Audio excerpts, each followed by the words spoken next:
girl, daughter, sister, girlfriend, fiancé, wife, cousin, mother, auntie, grandmother, great-grandmother, elder, disappears, shattering, a family, a community, the world.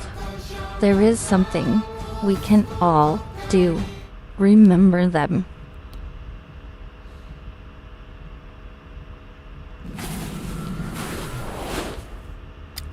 Hello, my friends, and happy Wotan's Day to you. I hope that today has been amazing and that you've gotten all the energies and all the excitement and wonderfulness there is to share. I hope that you've brought that into your life today. I hope Wotan has given you the freedom to experience this thing that we call a physical life, and that you have taken it in both hands and made it your own. So I hope that it is working out. As always, I want to give a huge shout out and thank you to all of you who have liked, followed, and subscribed to us, regardless where you do it. We very much appreciate it. As always, huge shout out to my friends and family at newrealitytv. I can't express enough the love and just inclusiveness of that group of individuals. So check out the channel, newrealitytv.com. There you can find a plethora of spiritual offerings that may resonate with you and help you get to your next level. For those of you who may have some questions about me, my teachings, and any like thing, visit my website, norsewhispers.com. There you can scroll all the way to the bottom. There it is. To the left, and you'll find a big orange button that says Ask Questions. By all means, hit me up. Drop in those questions. For those of you who do, I do make a show about, we're going to send you a free t-shirt. That's right. Remember, no cost to you. I'll just put it in the mail to you, and you'll get it in a couple of days. All you do is tell me the color and size, and poof, your shirt's on its way. So tonight we get to answer a question from Jason from Texas. So Jason, thank you so much for your question, and your shirt is indeed on its way to you. His question tonight is, can pagan rituals help with loneliness in a fast-paced world? So that's a very interesting combination of a bunch of collective questions, right? So one of the things that first comes to mind, of course, is the pagan rituals. Many of them are created, produced, experienced in a group setting. So many of the pagan rituals that you will hear about very often are large group things. And so by all means, right there, we kind of rule out the loneliness thing, right? Because you're there with others. The key when we talk about experiencing rituals, particularly in the first hand, one has to remember that, I see people all the time practicing rituals and doing their rote steps very much the way the ancestors wrote it down, or very much the way documented history shows it. But what they fail to remember is that not everybody was as organized or as clean or as methodical as these rituals that we celebrate now. So in many cases, they Kentucky Wingers did. Remember, when we're talking about rituals, what are we talking about really? I mean, down deep at the core, what is a ritual? Well, a ritual is an emotional experience. It is emotionally charging. It is, you're really getting in the moment, of course, with the culmination of whatever the key moment is within the ritual. You may achieve that well before others or well after. There's no prescribed timing or part that is supposed to be more experiential than any other. They're all an emotional experience that we are having in an intimate relationship with our deity or with the spirits around us.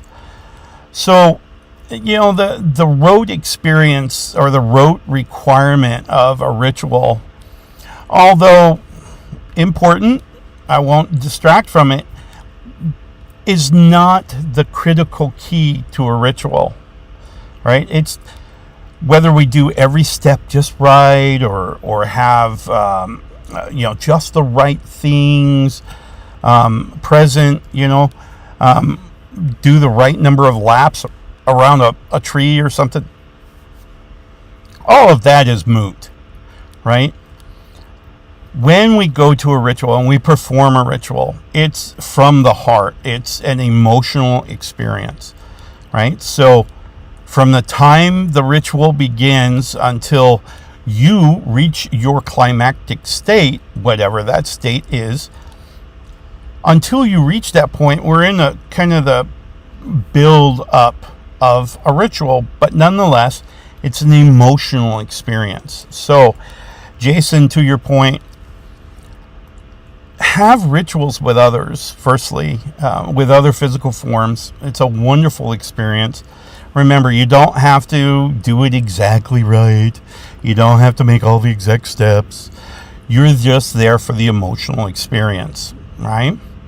Now, the second part that I touched on moments ago about a ritual is that realistically, a ritual is an interactivity between a physical form and a spiritual form.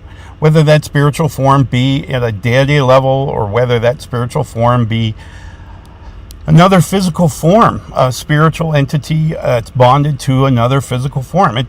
That is really irrelevant. What's relevant is that you are creating an environment within the ritual where you're experiencing each other, right? So your emotions become intertwined with others within the spiritual realm or within the physical realm. So we're really connecting in a ritual performed. We have to get away from the idea that a ritual and Galdr magic. Now, for those of you not familiar with Galdr magic was a form of magic defined particularly in the earlier Norse and certainly paganistic understandings throughout time, where Galdr magic was simply that magic at which we brought more people together. So instead of having one sorcerer casting the spell, we'd have 8 or 10, and they'd all come together, and then the manifestation stream that they could create was that much more intense. So they were creating. Now, another form of Galdr magic, which took on about the same time we see in documented history, Galdr magic was the singing and dancing that was pleasing to the ear. Notice they never say pleasing to the eye, because they probably had guys like me out there that were dancing in circles, and we are not pleasing to the eye. We'll just leave it there. And those two definitions, if you will, of Galdr magic were kind of combined to become what the Christians would later qualify as their service or their worship service, right?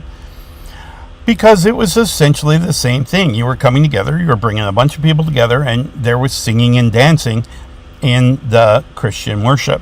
So it very much lended itself fairly well to the Christians, who, by the way, captured a lot of ritualistic and certainly pagan methods and manners to kind of accommodate the adoption of their understanding of their religion. So you find a lot of things that kind of cross over. One of the things I've mentioned before is the crossover between what we know to be casting of a spell versus a prayer. Kind of the same thing. We're just uttering energy out into the universe and hoping for manifestation. We're going to support the manifestation of something, right? So I pray to God that such and such happens. Or I cast a spell that ye may do X, whatever X is, right?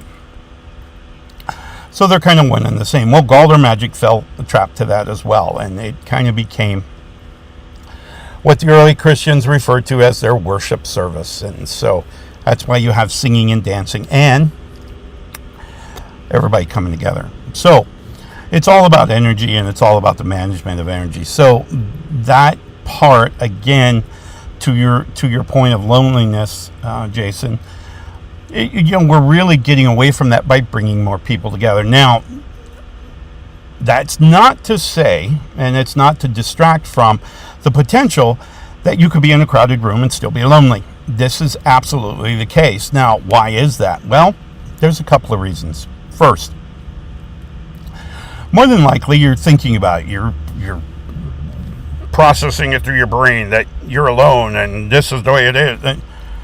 And what that does is it really clouds the aura, and it really messes with the border of the aura, thereby kind of eliminating the potential of another aura coming in contact with yours and being able to cross boundaries. Crossing boundaries in the aura means that we're of similar mindset, right? So if we're both chill and we're relaxing and it's comfortable and we're having fun, those auras borders, right, which is essentially a representation of our moment by moment emotional state, those borders are really kind of just low and relaxed, like the waves of the ocean, just kind of, a swell. I don't want to do it too much in case anybody gets seasick. But nonetheless, it's the same way with your aura border. If we're really excited, or we're really hurt, or really angry, or really something, we'll find that border gets really crazy, got a really high frequency to it. The waves are really short. It's really, really looks more like a radio wave, right? And this kind of prevents anyone who has a slower aura or a different frequency on that border. It kind of repels them, so they can't kind of cross over. Now, when we talk about aura and we're talking about crossing over, have you ever met someone who you immediately fell in love with? They were your soulmate. And you were like, why? How did that happen? Well, your auras were identical.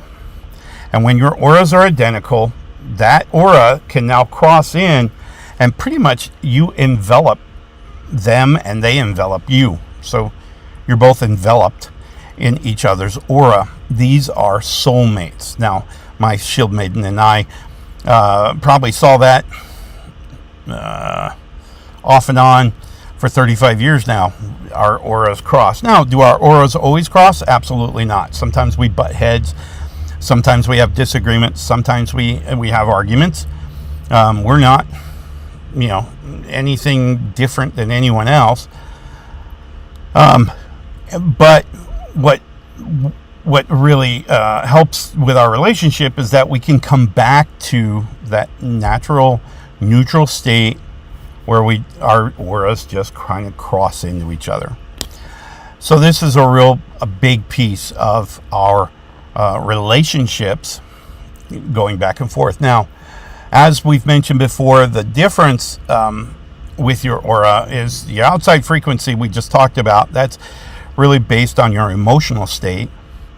The inside the aura, with you, inside the aura, is controlled by your mental processing. If your mental processing is just all spun up, it's going to cloud up your aura. It's going to make it very kind of hazy and cloudy. And so you're not going to be able to transmit energy across the aura to another person. Now, the good news is if you have someone like your shield maiden, or my shield maiden, I should say, maybe you have one too. but that you two are actually crossed all the way over, and you're in her aura and she's in yours. Although yours may be cloudy, hers may not, and so you can still communicate back and forth between one another. This is why when the whole world seems to be going to poot, and you and your significant other are still able to function and express love and really embrace each other. This is why, because again, one of your auras may be cloudy, the other's is not, and so as you're overlaying these auras, you can actually transmit information or transmit energy through the clearer aura. So that's kind of how that works.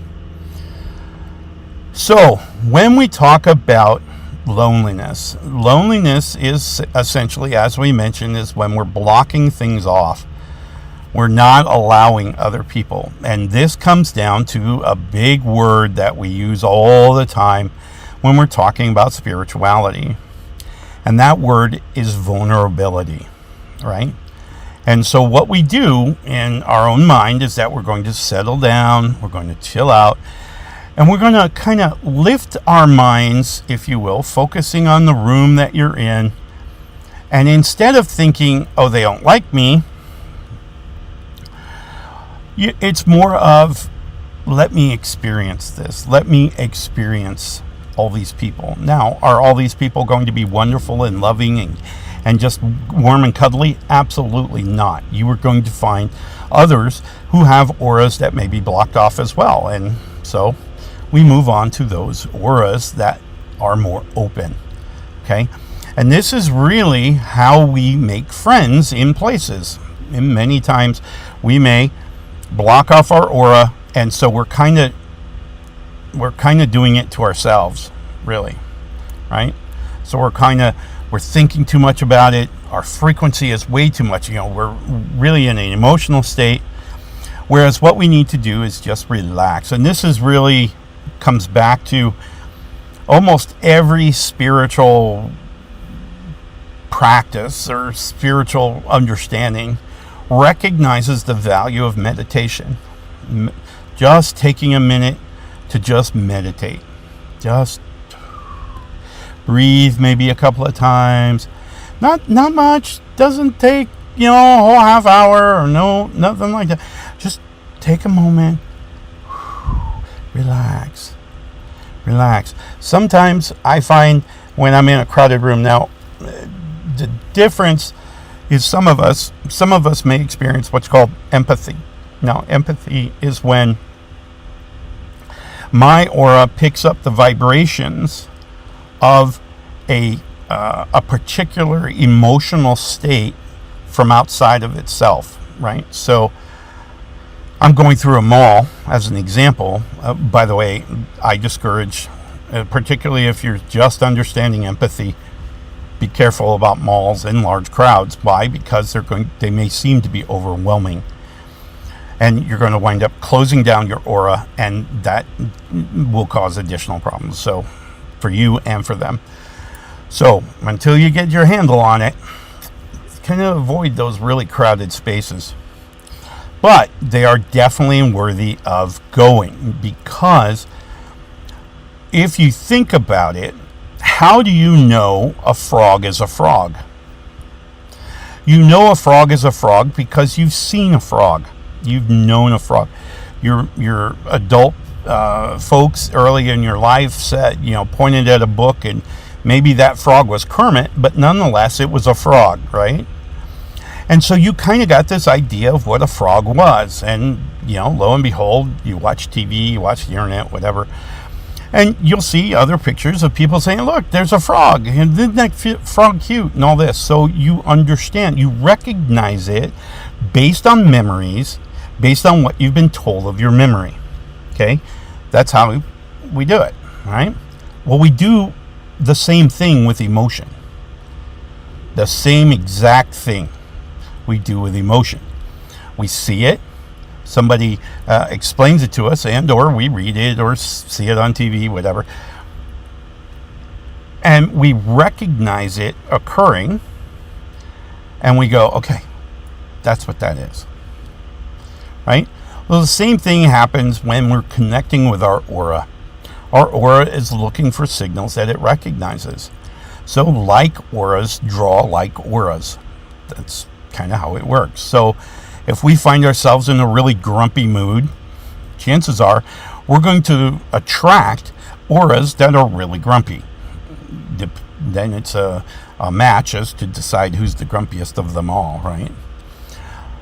Or if we're joyful and pleasant and happy, those are the auras that we're going to attract. Now, that's not to say that's the only aura we're going to attract. I'm just saying we are more likely to draw in auras that are of similar nature. Okay, so Jason, when you are in a room with people, with other people, think of how they feel momentarily, if you can. Think of how they feel meeting you. Kind of change the perspective a little bit and look at it from a different perspective. You'll see all of a sudden, wait a minute, maybe they're as nervous about meeting me as I am about meeting them. Now, and this then begins to melt or calm down this frequency on our border, thereby allowing us the connection. We're getting crossover on the borders and we're able to make connection with these other people. Now, that's to say those are physical beings. Now, spiritual beings are the same way, the same exact way. Spiritual entities have auras just like physical form. Matter of fact, the actual aura that we have as a physical form is actually connected to your spiritual brain. It's actually connected to your spiritual self. It just envelops your physical body. All right, so when we're connecting with spiritual entities, it's the same thing. We're going to set our mind to be open to the experience, to be happy, to be, living. This is great. This is awesome. I love it. And have relationships with those spirits, thereby allowing us to create friends in both the physical realm and the spiritual realm. So, as far as pagan rituals, solving the loneliness issue, yes, it does. Only because many rituals can be celebrated as a group. And those are the most exciting, and they're the most fun, and they bring in the most amount of energy, and they're really, really, really cool to be a part of. And so I encourage it strongly, particularly if you have people who understand really what rituals are. Sometimes people get more caught up in the rote steps of a ritual than the actual idea behind a ritual. The idea behind a ritual is not the steps. It's not the movements and all that. Nope. The real idea behind it is it's an emotional journey to create a relationship between you and a spiritual entity. Regardless, whether it be the Landvadi here on Earth, whether it be, a deity in the spiritual realm, matters not, right? So you're creating a relationship. And so it's an emotional journey. And anything else is just wanting to get there, right? So if I leave a ritual, and I attend a ritual, particularly a group ritual, I'm exhausted by the time I leave. I'm just, pour me into a car. I can't even function. Because I put so much emotion into this ritual. And now, the other thing that I want to draw your attention to is the idea of the ritual.